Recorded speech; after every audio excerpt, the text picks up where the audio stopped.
Legenda tentang ular daun dimulai dari kisah seorang perempuan tua dan 3 orang putrinya. Mereka menempati sebuah rumah sederhana di pinggiran hutan tidak jauh dari gunung tempat ular daun bersemayam. Untuk memenuhi kebutuhan sehari-hari, keluarga tersebut mengandalkan ladang yang ada di belakang rumah mereka. Sayangnya, di keluarga yang miskin itu hanya wanita tua dan putri bungsunya yang rajin bekerja. Putri pertama dan kedua ternyata anak-anak yang pemalas. Suatu hari, wanita tua itu jatuh sakit. Seorang tabib desa dipanggil dan segera memeriksanya. Ibu kalian menderita sakit yang parah. Aku bisa meramu obatnya dari beberapa akar tanaman di hutan. Hanya saja, akar-akar tanaman obat tersebut harus direbus dengan bara abadi yang ada di kawah puncak gunung sana. Sekarang, siapakah di antara kalian yang berani mengambil bara abadi itu? Aduh, maafkan aku, Ibu. Mana berani aku mengambil bara api di kawah gunung. Aku juga tidak berani, Ibu. Di puncak gunung itu bersemayam ular raksasa. Bagaimana jika aku dimakan ular itu? Demi Ibu, aku siap berangkat mengambil bara abadi. Ibu, doakan aku supaya selamat. Ternyata justru putri bungsu yang berani berangkat mengambil bara abadi tersebut. Sebelum berangkat, putri bungsu tidak lupa mencium tangan ibunya dan memohon didoakan agar selamat. Kedua kakaknya terkejut dan terheran-heran melihat adik mereka. Sedangkan sang tabib terlihat kagum dan bangga pada putri bungsu wanita tua itu. Sang putri bungsu berjalan mendaki ke puncak gunung. Segala rintangan ditempuhnya demi mencari obat untuk kesembuhan ibunya. Setelah berhasil mencapai puncak gunung, putri bungsu yang kelelahan beristirahat dengan duduk bersandar di sebuah batang pohon yang besar. Ketika sedang melepas lelah, batang kayu besar tempat putri bungsu bersandar tiba-tiba bergerak. Putri bungsu yang terkejut segera menjadi ketakutan melihat kayu besar tempat bersandar ternyata seekor ular raksasa. Ular raksasa tersebut memperhatikan putri bungsu dengan seksama. Lidahnya menjulur dan mengeluarkan suara desisan yang sangat menakutkan.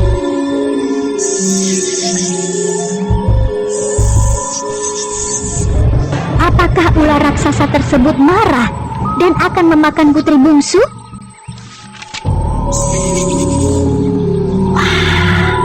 Siapakah kau? Dan kenapa ada di puncak gunung ini? Putri bungsu kemudian menceritakan tentang penyakit yang menimpa ibunya. Ular daun merasa sedih mendengar cerita si putri bungsu. Tanpa terasa, ular daun meneteskan air mata. Putri bungsu merasa terharu melihat ular daun meneteskan air mata mendengar ceritanya. Tenang saja, putri bungsu. Aku akan kembalikan bara abadi itu. Dan tidak mungkin kamu turun ke bawah sana. Terima kasih ular daun. Meskipun ular, tapi ternyata kamu sangat baik hati dan tidak jahat. Ular daun segera turun ke dalam kawah mengambil bara abadi. Sedangkan putri bungsu mengamati dari bibir kawah. Tiba-tiba terdengar wah. Asap putih menjadi sangat tebal sehingga putri bungsu tidak bisa melihat ular daun. Ular, apakah kamu baik-baik saja? Berkali-kali putri bungsu memanggil ular daun, tetapi tidak ada jawaban.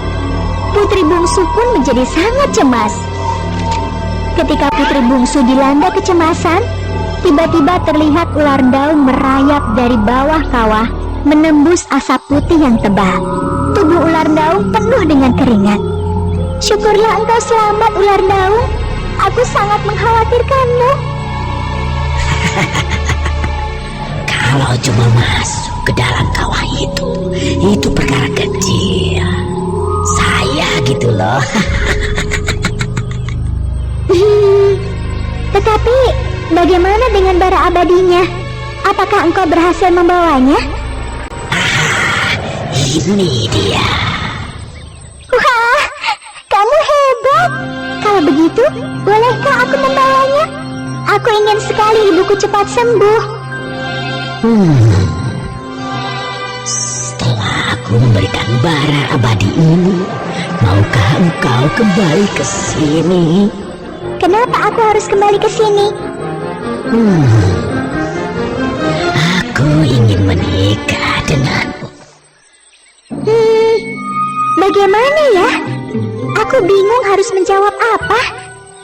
Baiklah, mana mungkin ular menyeramkan sepertiku menikah dengan gadis cantik sepertimu. Terimalah bara abadi ini. Semoga ibumu cepat sembuh. Ular, aku akan segera pulang untuk mengobati ibuku. Setelah ibuku sembuh, aku akan segera kembali ke sini. Wah, benarkah? Terima kasih, Putri. Aku sangat bahagia.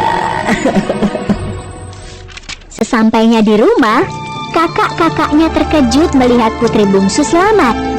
Mereka bertanya macam-macam, tetapi putri bungsu segera memanggil tabib untuk membuat ramuan obatnya. Setelah ramuan siap, wanita tua tersebut langsung meminumnya. Sungguh mujarab ramuan tersebut. Wanita tua itu langsung sehat seketika. Sungguh luar biasa. Tuhan menurunkan penyakit sekaligus obatnya. Meskipun kita butuh perjuangan untuk mendapatkan obat tersebut. Terima kasih putriku. Engkau telah mempertaruhkan keselamatanmu sendiri demi mendapatkan obat untuk ibumu. Bungsu, ceritakanlah, bagaimana kamu bisa selamat dari ular daung itu? Putri bungsu menceritakan semua kejadian yang dialaminya selama di puncak gunung bersama ular daung. Ibunya dan tabib merasa takjub dan bangga dengan keberanian putri bungsu. Jadi, setelah ini kamu akan kembali ke gunung dan menikah dengan ular daung? Mana mungkin manusia menikah dengan ular?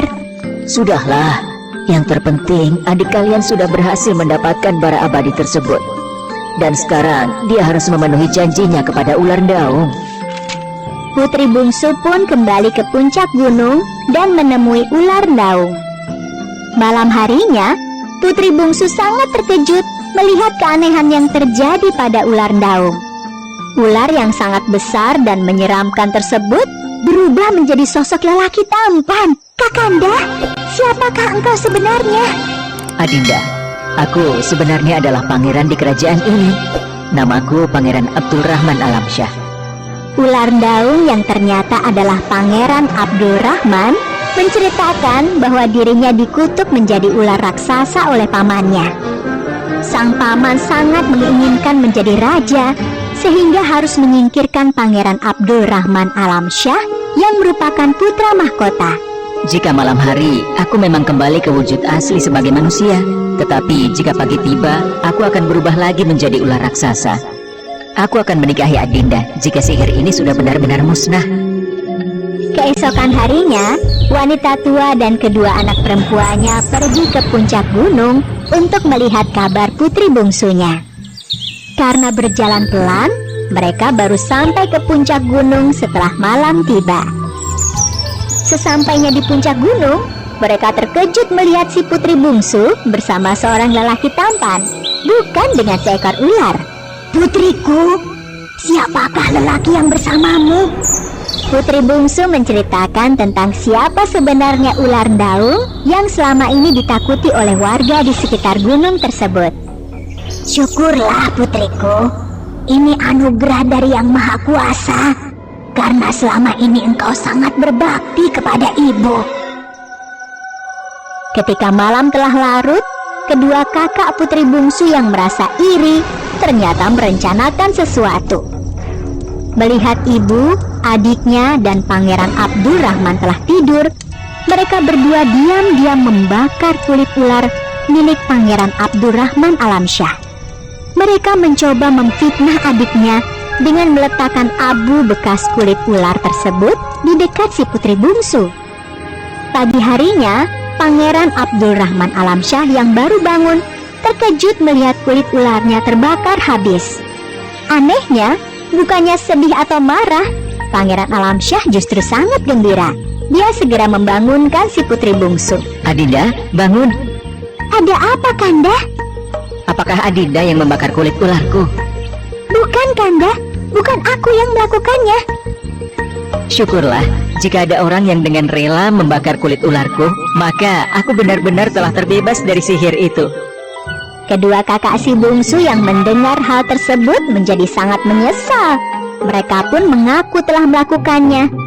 Setelah terbebas dari sihir, Pangeran Abdurrahman Alamsyah segera kembali ke istana dan mengusir pamannya. Pangeran Abdurrahman Alamsyah menikahi si putri bungsu dengan pesta besar-besaran. Pangeran Abdurrahman Alamsyah kemudian dinobatkan menjadi raja, menggantikan pamannya yang jahat.